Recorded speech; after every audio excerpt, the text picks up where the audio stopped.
Dei Tut Weang Khor, a former member of the Transitional National Legislative Assembly TNLA, representing Nasir County and a member of the Pan-African Parliament. Courtesy photo. June 13, 2025, Nairobi.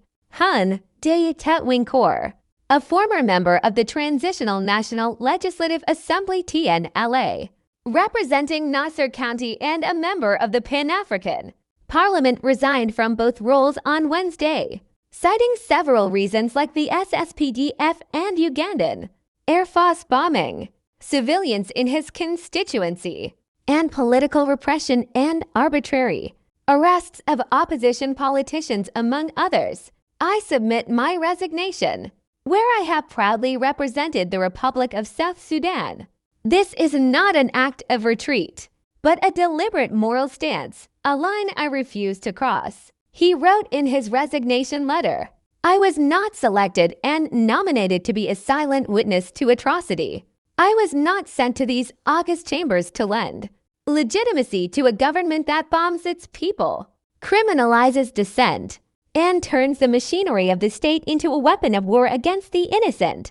In an exclusive interview with Radio Tamazuj, Tut said he cannot continue to represent a government that has so betrayed the social contract and shredded the last remaining threads of national integrity. He called for the revocation of Vice President Mel's appointment, saying he is unknown to the people, and brought renewed violence to South Sudan by hiring Ugandan soldiers who are paid USD 100 per day to bombard and kill innocent civilians. The former lawmaker also urged the United Nations Security Council to impose targeted sanctions on those responsible for war crimes, obstruction of peace, and the deliberate undermining of democratic processes, and the African Union to accelerate the operationalization of the hybrid court for South Sudan. He also called on the Intergovernmental Authority on Development (IGAD) to convene an urgent summit of all parties, including those now marginalized, and formally acknowledge that the current agreement is defunct. Below are edited excerpts. Q. Why did you resign? Yes, I indeed resigned. I have reasons that made me resign.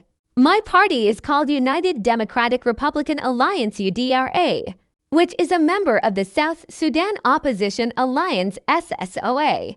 And when we went to Juba to implement the peace agreement, we went with a clean heart and tried our best. I was in the High Committee for Peace Implementation, which was led by Paul Mayhem, and witnessed what was going on before the implementation. We implemented the first phase very well, but we got stuck in phase 2, where the armed forces were to be reorganized and sent for training. It looked like there was no political will from the government side to implement phase 2. We struggled, but up to now it has not been implemented. The reason I brought this to our discussion is that the lack of implementation is what caused the current crisis. Have their own